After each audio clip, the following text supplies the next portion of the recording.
You had a great weekend. My name is Todd Beach. Today is the live stream for AP European History. Good morning. So today we're going to cover 3 topics. Just a quick reminder that we are still finishing Unit 9 of the course, that we're getting towards the end. We are anxious to start review, as I'm sure you're anxious for us to start, and we will be starting that on Thursday. So for today, we are looking at discussing topic 9.8, which is 20th century feminism, topic 9.9, which is decolonization, and topic 9.10, which is the European Union. And as I said before, my name is Todd Beach. I teach AP European History at Eastview High School in Apple Valley, Minnesota. That's a suburb of Minneapolis and St. Paul. And good morning to my students and good morning to everybody out there. And I'm Katie Lancey. I teach at Coral Gables Senior High. It's in Miami, Florida. And good morning to my students. I miss you a lot. Looking forward to having a lesson tomorrow, and hope everybody is well. I hope everybody had a good weekend, and it actually felt like a weekend. I know these days are all running together a bit. So anyway, happy Monday. Okay. Get in with our lesson overview. Here's what we're expected to look at today. So we're going to talk about, as kind of Katie outlined, explain how women's roles and status developed and changed throughout the 20th and 21st century.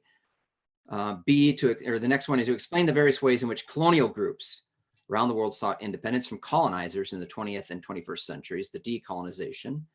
And then explain how the formation and existence of the European Union influenced economic developments throughout the period following World War II to the present. The skills that we're focusing on today, skill 4, contextualization, skill 6, argumentation, and then also your homework dealt with skill 2, sourcing and situation. And our reasoning development today that we're going to be kind of weaving throughout is continuity and change over time.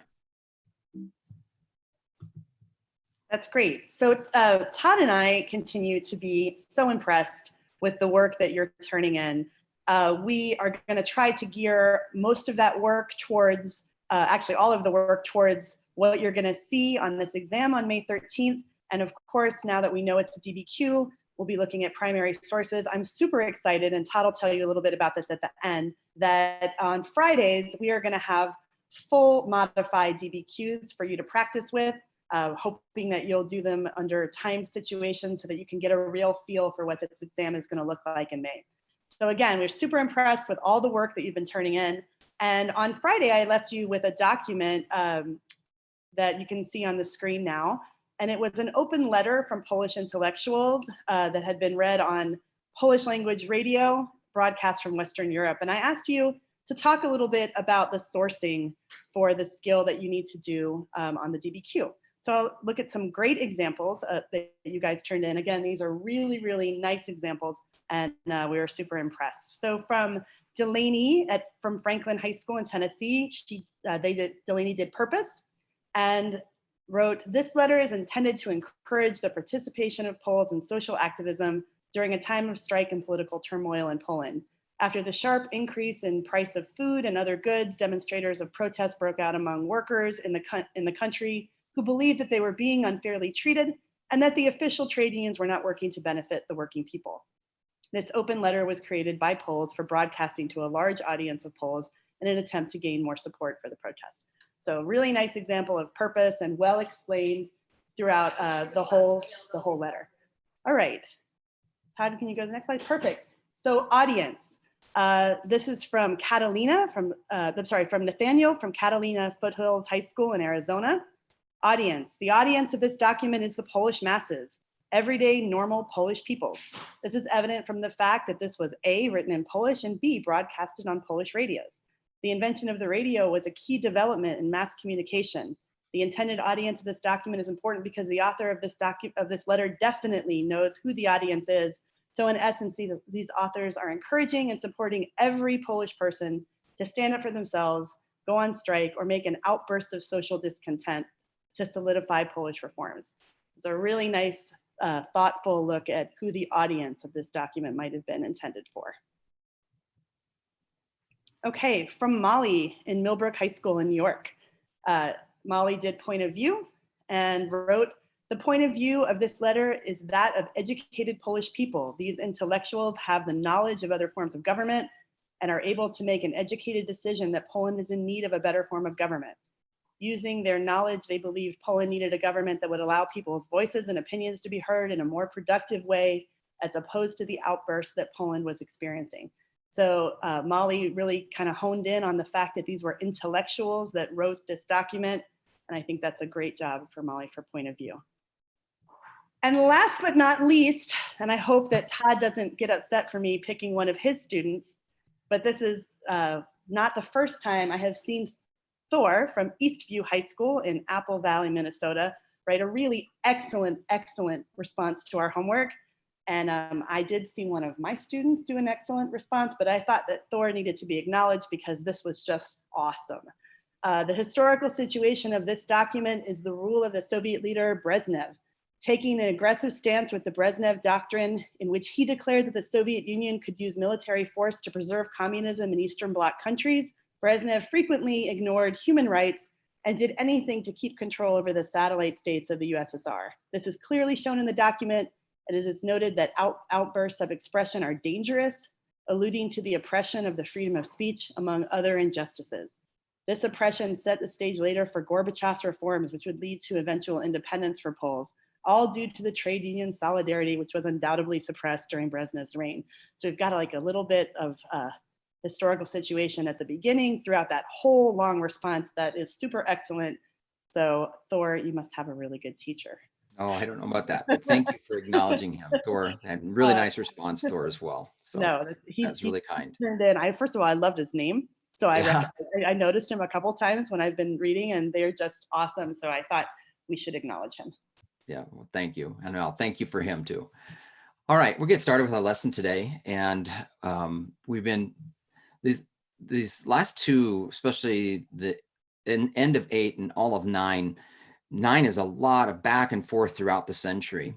And so we're going to talk about challenges and victories for women.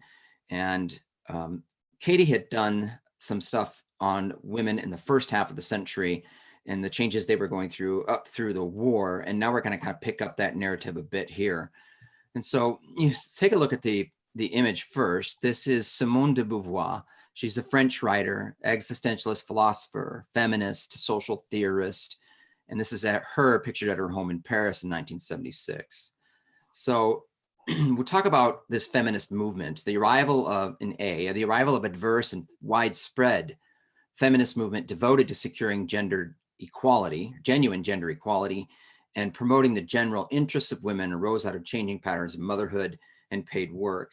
And so we're seeing reactions after the Second World War, after we displaced peoples have come back to where they belong. You're also looking at a population, especially European population, where the male population is much less because of the war than the female population. It has something to do then with females really experiencing, I wouldn't say for the first time, but definitely capture this idea that they are breadwinner, they are also mother, they are taking care of everything and keeping it together. And so we have feminists such as Simone de Beauvoir who are trying to capture this idea of what it means to be a woman now after the war and to really push these ideas of gender equity. So in B, feminists were inspired by works such as the foundational book of The Second Sex, published in 1949 by Simone de Beauvoir, which argued that women have to take courageous, self-assertive action to become a completely free person and escape the role of the inferior other that men had constructed. So she just names it, the social construction of gender and these separate spheres that have been created by men. In C, in the United States, a writer and organizer, Betty Friedan, her path-breaking study called The Feminine Mystique was published in 1963, called attention to the stifling aspects of women's domestic life and their exclusion from professional jobs. And indeed, in 1966, Friedan helped found the National Organization for Women, NOW, to press for women's rights. So advocates for women's rights, we're going to push for new statutes in the workplace. And I'm speaking, I just talked about Betty Friedan in the United States, but I want to make sure that we're still focused here on European women. Advocates for these women's rights pushed for new statutes in the workplace, laws against discrimination, equal pay for equal work, measures such as maternity leave, affordable daycare, these things designed to help women combine careers and their family responsibilities. The movement also addresses gender and family questions, including the right to divorce. And that happened even in some Catholic countries, legalizing abortion, the needs of single mothers, protections from rape and physical violence. And then C, the women's movement of the 1970s will win new rights for women, but it subsequently became more diffuse, a victim of both of its successes and the resurgence of this anti-feminist opposition. So I'm focusing right now in this discussion right here, I want to make sure we're talking about Western Europe.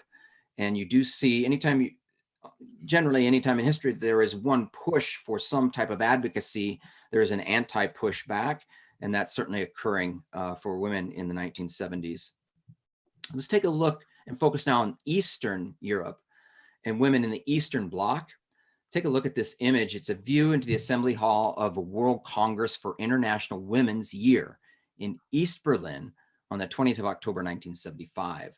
And so this took place on the Eastern side, and we're seeing, and historians could make a pretty good argument here that women on the Eastern side had greater liberation and greater women's rights than women on the Western side, which kind of can be counterintuitive to your head, because if you think about democratization and free elections on the Western side, and on the Eastern side, we think we have totalitarian dictatorship in Stalin controlling things, and then later on with Khrushchev and then Brezhnev, one might equate with the political situation that must be more stifling for women on the Eastern side, but actually you could make an argument that it is actually more liberated. So women in East Bloc countries experienced the contradictions of the socialist system. The state guaranteed equal rights for women, encouraged them to join the workforce, and offered an extensive childcare system, while at the same time rarely allowing them into the upper ranks of business or politics. So there is a ceiling when it comes to public sphere and public life. So these other ideas of childcare, equal rights, the right to divorce, those things seem to be very much in place on the Eastern side, but we don't see female leaders in political life. B, East Bloc women faced the same double burden as those in the West. On top of their full-time jobs, they were expected to do the shopping, the cooking, the cleaning at home. Again, the social construction of gender in those roles. And then C, because the government controlled the public sphere, independent feminist groups did not develop in the East Bloc or the Soviet Union. That isn't to say that there weren't feminists who wanted these roles and had things to advocate, but because of the kind of stifling political conditions, these groups were not able to develop. Okay, so as we move on to decolonization, kind of giving you an overview of how we're going to go through decolonization, and then I'm going to talk about some specific examples of decolonization a little bit later. So we have in the post-war era, Europe's long-standing overseas expansion is going to be reversed in this process called decolonization. So we're going to see the European powers let go, sometimes willingly, sometimes not so willingly, of their territories outside of Europe. The retreat from imperial control is going to remake the world map. We will have some 100 new nations in Africa, Asia, and the Middle East joining the global community. And I'm also going to be talking the activity about what's going on in B, that the most basic cause of this collapse is the rising demand of non-Western peoples for national self-determination, racial equality, and personal dignity. Before 1939, Europeans had believed that they were superior. Those sort of ideological things about the white man's burden and social Darwinism that fueled a lot of this empire is going to kind of fall apart here. We're going to see that before the outbreak of World War II, this empire had rested on self-confidence and self-righteousness, but that is going to change with the coming of World War II and what happens following that. Next slide, Todd, thanks. So again, the horrors of the First and Second World Wars will undermine the complacent arrogance of these Western powers. These Western powers are going to be weakened economically. And they're going to try to take their resources and really focus on rebuilding after World War II. And that will make the colonies and the imperial territory much less important, where they're not wanting to focus their resources on controlling those colonies any longer. So we're going to really see a shift into concentrating on rebuilding. For B, popular anti-colonial politicians will emerge, intellectuals like China's Mao, India's Gandhi. We're going to see them provide the intellectual leadership here and the criticism of the imperial governments. And that will inspire the people and sort of really stimulate that idea of national identity, that nationalism, to resist and overturn imperial rule. And then C, Western Europe and the United States are going to offer a competing vision of independence based on free market economics. We're going to see liberal democracy, promoting cautious moves towards self-determination while attempting to limit the influence of communism in the newly liberated states. So we're also going to see here coming into play the ideology of the Cold War and helping these newly emerging governments to try to push them towards democratic rule and hope to keep them away from communist rule. So we're going to see that Cold War bipolarization in play with decolonization as well. Okay, that's good context as we start now on the different areas of decolonization taking place in different parts of the world during this time. We'll begin in Asia. During the Second World War, the Japanese had overrun the archipelago of the Dutch East Indies. Today, we know it as Indonesia. And you can look at the map of present-day Indonesia on the right. Indonesia, Malaysia, Philippines, the Indochina Peninsula, which contains Vietnam, Cambodia, Thailand, Laos.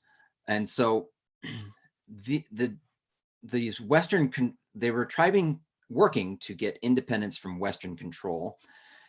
B, when the Dutch returned after Japan's defeat in 1945, they faced a determined group of rebels inspired by a powerful combination of nationalism, that a need for identity, Marxism, and Islam. So for 4 years there, the Dutch resisted these efforts by Indonesia to gain their independence. And there was a deadly guerrilla war that finally ended in 1949 in the Netherlands reluctantly will accept Indonesian independence. In D, anti-colonialism inspired independence movements in French Indochina, which is present-day Vietnam, Cambodia, and Laos, through non-communist nationalists that were, though non-communist nationalists were also involved. So in the case of Vietnam, for example, you have these Marxist forces led by Ho Chi Minh, and then you have nationalists who just don't want necessarily the socialist ideologies of Marx. And so there we have this push to get the colonizer out, but within that push to get the colonizer out, there's a bit of a civil war that's also taking place within Vietnam itself. In E, France desperately wished to maintain control over the colonies, but the French army is defeated in 1954 by forces under the guerrilla leader Ho Chi Minh. We'll continue with Asia and look at India. And there's this photograph then of Mahatma Gandhi from about 1940. So nationalist opposition to British rule in India came about after the First World War under the leadership of the British educated lawyer Mahatma Gandhi.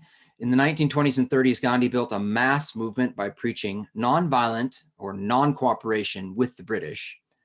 And in 1935, he wrested from the frustrated and unnerved British a new liberal constitution that was practically a blueprint for independence. In C, Muslim leaders called for a partition, and the British agreed. And so when independence was made officially on August 15, 1947, the predominantly Muslim territories on India's eastern and western borders became Pakistan. Today, the eastern section is Bangladesh. And then so somewhat similar to what was going on in Vietnam, you've got first to put this idea to push out the colonizer, which in India, in their case, is Britain. But even within that, then we're seeing kind of groups appear, a nationalist group, Hindu-led, and then these other groups, which are Muslim-led. And so we get a split of August 15, 1947. And that split results in to be Pakistan and Bangladesh and then India. So D, in January 1948, a radical Hindu nationalist who opposed partition, assassinates Gandhi. The new leader is Nehru, and India becomes a liberal, if socialist-friendly democratic state, and successfully maintains a policy of non-alignment. And they deal both with the United States and the Soviet Union. And then finally, looking at China. Chinese nationalism developed and triumphed in the framework of a Marxist-Leninist ideology. And we take a look at the image on the right. This is a very young Mao Zedong from the 12th of November, 1944. He will be the future president of Communist China and chairman of the Communist Party, and he's addressing a meeting there you see in that image. So B, after the withdrawal of the occupying Japanese army in 1945, China erupts into an open civil war between the authoritarian, the National People's Party, the Kuomintang, led by Chiang Kai-shek, and the Chinese communists led by Mao Zedong.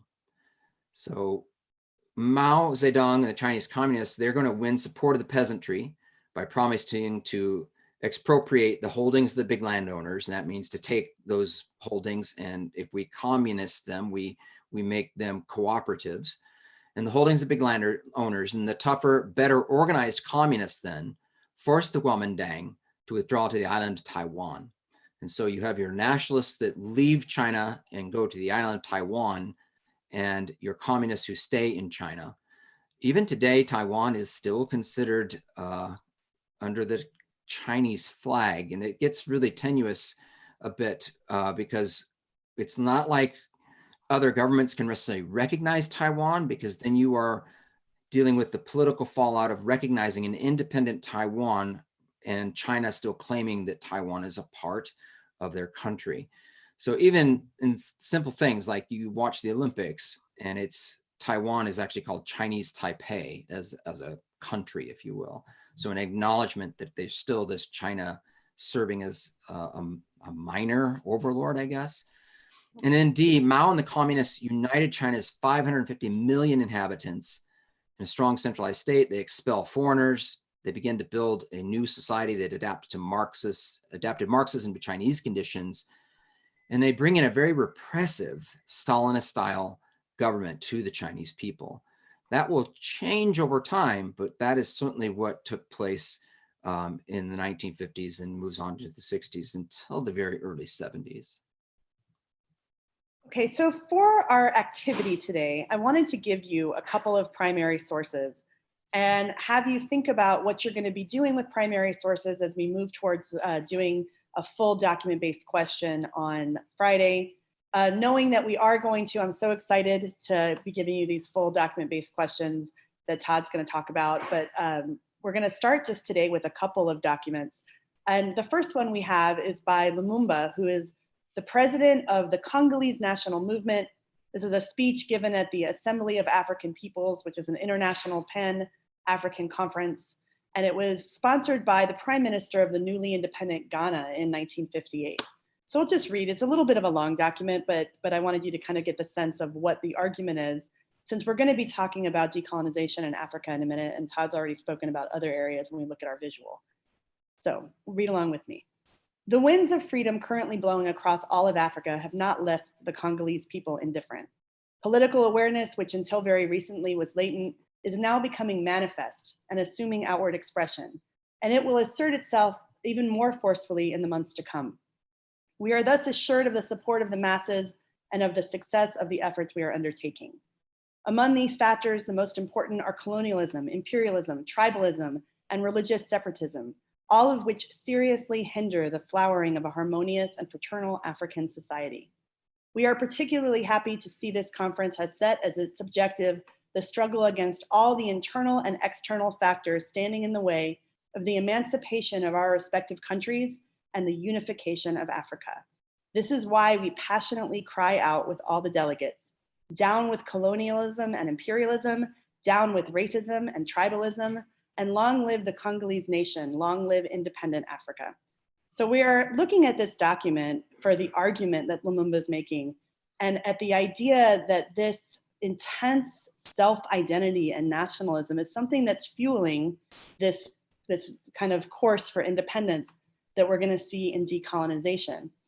And Todd, if you'll switch to the next document, here we have a visual, and I expect we're likely to see a visual on May 13th, and a lot of students kind of shy away from them, but one of the things you're going to be looking for are multiple sources that support a similar argument. And we can see here that in this visual, we have the very same self-identity, the very same nationalism that fueled Lumumba's speech looking for Congolese independence. So this is an Indonesian nationalist propaganda written on a Dutch colonial building in 1947, 2 years before the Netherlands recognized the independent Republic of Indonesia. So here we have just this statement, this visual of a statement. And what I wanted you to see is that we have two different time periods. We're a decade apart. We have two different countries as the sort of mother countries of these colonial territories, but we have the same sort of intense self-identity. The sign says, "Freedom is the glory of any nation, Indonesia for Indonesians." So they are looking to oust the Europeans that are there. And we have this sort of self-identity that's fueling this.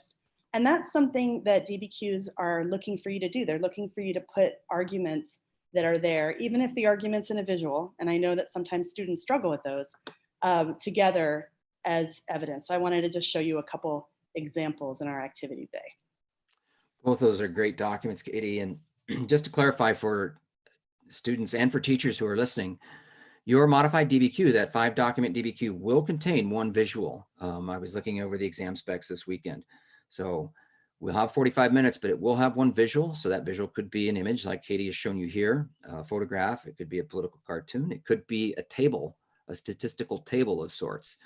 So we've mentioned that every Friday from here on out until May 1st, we're going to present every Friday a 5-document DBQ, a modified DBQ. We wanted to wait until we got into our review, which will be this coming Thursday. And so we keep saying it, but I want to make sure the message is just clear that on Friday, we were going to post in the comments of the video on Friday, we'll post a modified DBQ that is from period 1.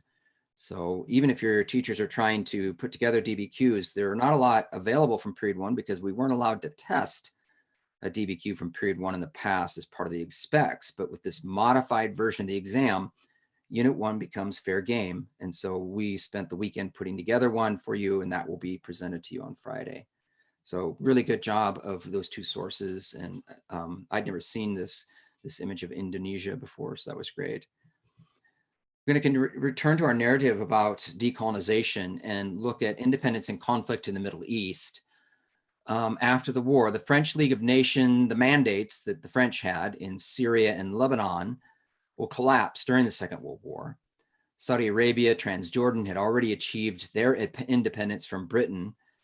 And then in B, at the end of the war then, the compromise that had established a Jewish homeland alongside the Arab population in the British Mandate of Palestine unravels after World War II, with neither Jews nor Arabs happy with British rule.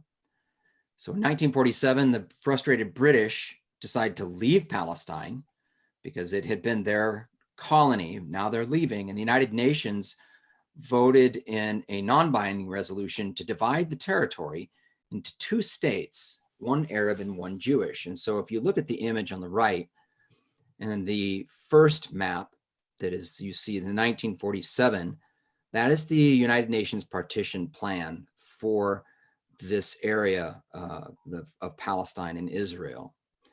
And indeed, the Jews will accept the plan and found the state of Israel in 1948. And the Palestinians and the surrounding Arab nations view Jewish independence as a betrayal of their own interests. And they attacked the Jewish state as soon as it was proclaimed. So of June of 1948, you see in the middle map, the Arab armies invading the Jewish state. And then E, the Israelis then would drive off the invaders and conquer more territory. And roughly 900,000 Arab Palestinians fled or were expelled from their homes, creating a persistent refugee problem. And so the last map on the right, July of 1948, you see the Israeli army and the counterattacks and the changing boundaries that took place in that short amount of time. And as you're very aware, there still is a lot of tension in the Middle East today between Jews and Palestinians. The Arab defeat in 1948 triggers a powerful nationalist revolution in Egypt in 1952, led by Nasser, who became president of an independent Egyptian republic after revolutionaries drove out the pro-Western king. And so you take a look at this image on the right, on August 1st of 1956, this is the Egyptian Prime Minister Nasser is cheered by a huge crowd on his arrival back in Cairo from Alexandria, where he was announced he had taken over the Suez Canal Company. Suez Canal Company had been something that had been kind of jointly owned between the British and the French at one point, and then it was completely held by the British. So in B, Nasser advocates non-alignment and expertly plays the superpowers against each other, gets loans from the United States and purchases Soviet arms. And then in July of 1956, he abruptly nationalizes the foreign-owned Suez Canal Company. And the result is the Suez Crisis. And what it shows the European powers that they can no longer maintain their global empires. And the Suez Crisis does lead to war between the Egyptians and the British.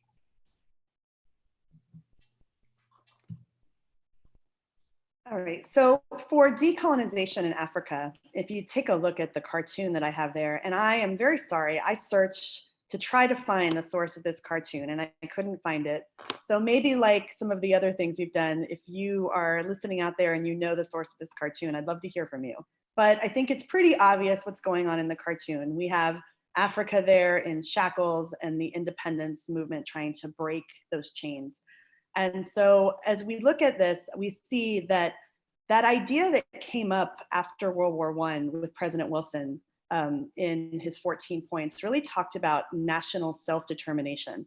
And that raises the expectations of the non-European world for new freedoms. And after World War II, as we already said, because of the need to focus on rebuilding their own territory in Europe, the struggles of the war had crippled many of these European states. And then political parties that had existed before World War II actually become formal political parties with independence as their stated goal from their European colonizers. This is not going to be without challenges. There's going to be severe challenges, particularly because if you remember back to last week when we had that political cartoon of Bismarck carving up the European cake, some of the boundaries that were created by these European powers were completely arbitrary and didn't take into consideration at all the different religious and ethnic considerations that were there. So having newly independent countries with lines on a map that had been arbitrarily drawn are going to present challenges during decolonization. We also have that in many places, the struggle for independence will be led by intellectuals. In Egypt, even though Egypt had formerly gained independence in 1922, it had remained under British control. That's kind of what Todd, you were talking about. We're going to see a coup in 1952 to set up an independent government, as we give you just a few examples of decolonization in Africa. If you want to move to the next slide. In Algeria, we have this nationalist group known as the NLF, the National Liberation Front, and it is going to begin a pretty horrific guerrilla war that will last 8 years, starting in 1954. It will really have a lot of atrocities and deaths on both sides. It will very negatively affect the presidency of Charles de Gaulle, who will eventually grant independence to Algeria in 1962. If you look at the picture on the right, that is Nelson Mandela, and he is revisiting his jail cell on Robben Island, which is just off of the coast of Cape Town in South Africa. And so in South Africa, we're going to have somewhat of a different situation because the European settlers themselves had really dominated control over the political system. The ANC, the African National Congress, had been formed before World War I. And while it wasn't particularly successful, Mandela would present being the president of that organization. We will see him making really amazing strides that will lead to his arrest, and he will spend 27 years in prison, jailed by these European settlers that controlled the political system. In the 50s, the South African whites in government will create a system known as apartheid. And this is a racially segregated system that persists all the way in South Africa until 1994. And so we do see that most African countries will achieve independence in the late 50s and 60s. There's a few that are still under European control, parts of Southern Africa and Portuguese Mozambique and Angola, but they will gain independence by the 70s. So we do see in the decades following World War II, this wave of decolonization from Africa that's gonna have a pretty, we'll talk a little bit more about immigration later in the week, but implications for immigration back to Europe, I think that's in our lesson tomorrow. We left you last week talking about the fall of the wall and the end of the Cold War. There were still some pieces kind of that we needed to finish up, and it's going to lead to then this idea of European Union that we're going to talk about, Katie's going to talk about next. So that is the end of this. The piece that we haven't discussed is the end of the Soviet Union itself. Okay. So in Lithuania, we'll take a look at the map on right, and you see the Baltic countries of Lithuania, Latvia, and Estonia. And you can see the neighboring Soviet satellites. Lithuania, Latvia, Estonia are part of that USSR at the time. And the other pieces would be Russia, Belarus, that you can still see in the map image. So in Lithuania, the people will elect an uncompromising nationalist as president, and the newly chosen parliament declare Lithuania an independent state, breaking away from the Soviet Union. The prime minister at the time is Gorbachev, and he will respond by putting an economic embargo on Lithuania, but he refused to send the army in to crush the separatist movement. If you remember, during Khrushchev's time, during Brezhnev's time, they would send in troops. During Stalin's time, they would send in troops if any time these kind of separatist groups would rise up. Think about what happened in Hungary, think about Prague Spring. But now Gorbachev is choosing not to do that, chooses not to crush that separatist movement. And it results in a tense political stalemate that is actually going to undermine Gorbachev's popular support at the time. And so Gorbachev, it's interesting because Gorbachev in many ways was more popular in the West than he was in the East. And we see Gorbachev's eroding power and his unwillingness to risk universal suffrage election for the Soviet presidency that strengthens his rival, Boris Yeltsin. So Yeltsin is the president of Russia, while Gorbachev is the leader of the entire Soviet Union. But obviously Russia is the largest, most populated area of the Soviet Union.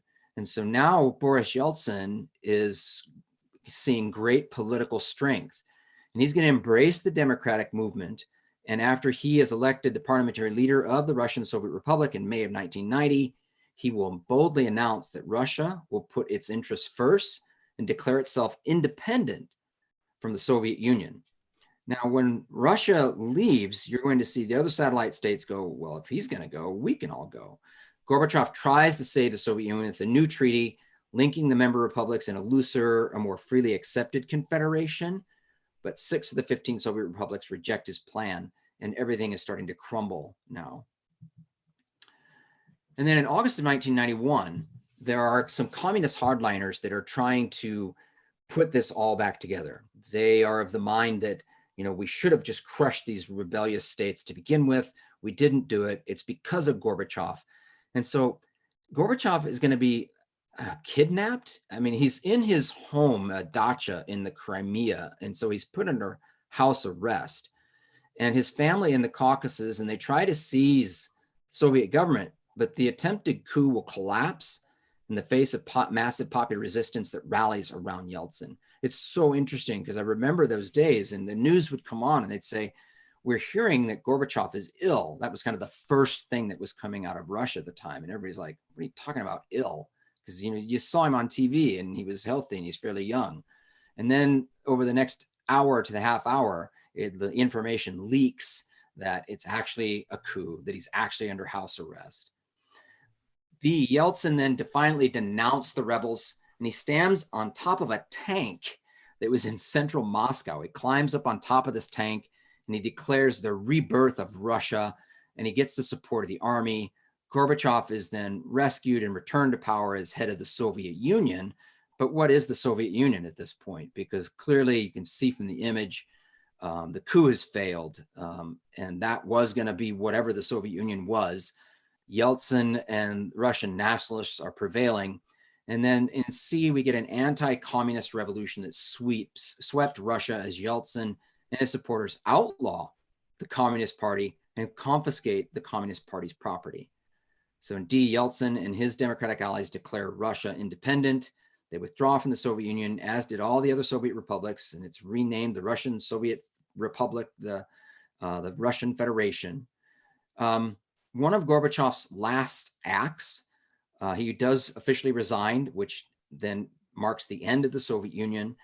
But on Christmas Day, December 25th, 1991, one of his very last acts as a leader, it was he makes a phone call to then the US president, who was George H.W. Bush, basically announcing the end of his resignation and the dissolution of the Soviet Union. And then in F, the independent republics of the old Soviet Union then will hold a loose confederation, the Commonwealth of Independent States, which plays a minor role in the 1990s. I remember the 1992 Olympic Games. The athletes from the former Soviet Union were now called the Commonwealth of Independent States, with really strange looking uniforms, if I remember correctly. But this is the end of the Soviet Union then. And I remember that so clearly. I was a freshman in college when that happened, and I was doing political science, and it just was so fascinating to watch that all unfold. The other thing that has been fascinating is sort of to see as an adult what's happened with the European Union. So we've already talked about the beginnings of the European Union that were at the end of post-World War II, the beginnings of the European coal and steel community, which was 6 countries, most importantly, France and West Germany, but also Italy and the Benelux countries, which are Belgium, the Netherlands, and Luxembourg. And they put their coal and steel industries under sort of a national umbrella that will allow them to get rid of tariffs. And what we see because of that is a massive increase in production. So it works. And they will move later to not just limit that to coal and steel, but to form, with the Treaty of Rome, the European Economic Community, the EEC. We also have previously called that the Common Market in our lectures here. And the success of that will allow for common policies, a free flow of capital, and no trade barriers. So we're still relatively small, and we're going to see that we're going to have enlargements of that throughout the second part of the 20th century. We're going to see Great Britain, Denmark, and Ireland join in 1973, and that was a huge thing for Great Britain to join. And then other countries like Greece and Spain in the 1980s, once they have consolidated democracies, which is one of the requirements.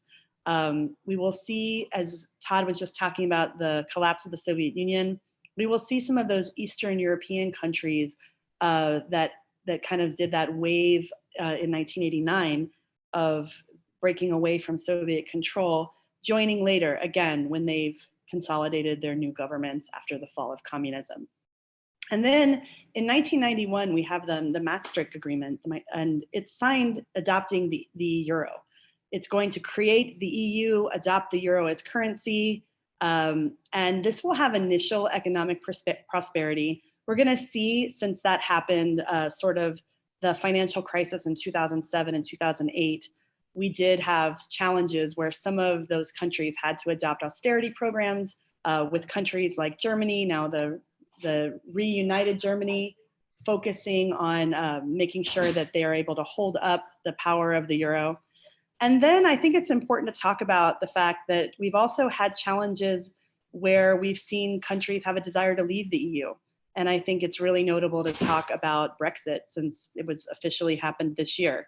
In 2016, there was a referendum in Great Britain to vote on leaving the EU, and 52% of the citizens voted for it. And it's been a long negotiation and trying to figure out how that's going to unfold. And of course, it's still an ongoing process. So if you take a look at that map, it's a map of the countries that are in the EU.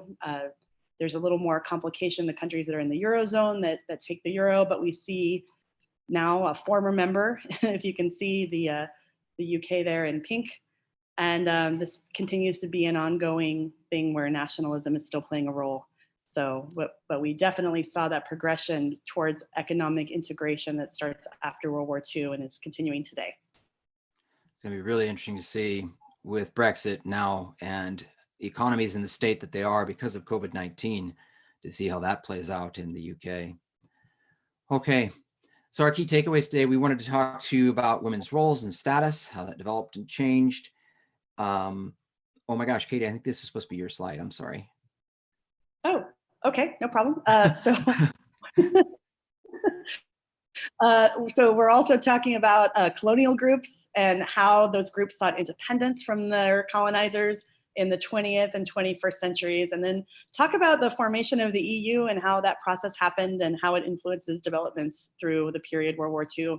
And of course, it's still influencing things today. And we talked about the skills of contextualization and argumentation, as well as with the activity, we talked about sourcing and primary sources. And the reasoning development throughout all of this is continuity and change, kind of with a focus on change during the second half of the 20th century and beginning of the 21st. Okay, so for our AP exam practice, before I get into this, I just want to one more time say that every Friday from here on out, we're going to give as exam practice a full 5-document DBQ, the modified DBQ. And we will encourage you on Friday to, if you want to do that, to sit down, time yourself, work on it, send it into the email address we have here, and we'll feature some of that work. But during the week, what we're going to do are skills practice of different parts of the DBQ. And so for today's skills practice, we want you to write an introductory paragraph that includes contextualization and a claim or thesis that addresses the following prompt. So your prompt would be to evaluate the most significant effects of European decolonization after the Second World War. Notice that the word effects is plural, so we have to have more than one. So choose, look at your different effects of European decolonization. There were a number that we covered today, and evaluate the most significant effects of European decolonization after the Second World War. Write an introductory contextualization paragraph, and then at the end of that paragraph should be your claim or thesis. You can turn that into us at this email, apeurovirtuallearning@gmail.com. And when you do, please include your first name, your school, and your state or your country, because we want to make sure we acknowledge your work when we come to this tomorrow. So one more thing, we know this is an announcement from College Board. We know that not all students have access to the internet or a device. We're working on solutions to help students get what they need to show their best work. If you need mobile tools or connectivity or know someone who does, reach out direct to College Board at cb.org/tech. And then finally, Katie, I just want to make sure I give a shout out to our mutual friend that you and I have, Colin Baker. He teaches at Blacksburg, Virginia. One of his students noticed that last week we had a source, a map, when we were talking about World War II, and that source came from Encyclopedia Britannica, but it was incorrect. And so well done on the student identifying the errors in the source, and we appreciate that you're watching so carefully too. And finally, I just want to make sure I say thank you to Sarah, our producer. She's awesome, and we couldn't do this work without her. Yes, she's awesome.